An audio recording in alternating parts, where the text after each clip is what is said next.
Ayak batan yerine, yok düşman sayası, edalatı yerine, gör diyetim nalası.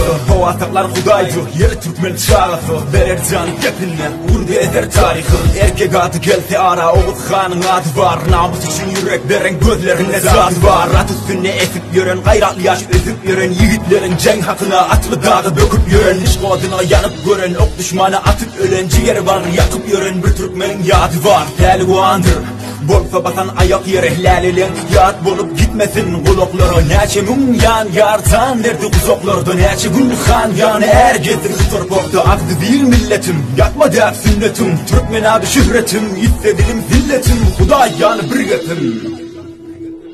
Akıllarım vanti, adlı şanlı vatanım, nesillerim dayancı, genci kârli vatanım. Bereketli çölüm var, kızıl yaşıl gülüm var, mert tahtıman kilim var, şiir duvarlı vatanım.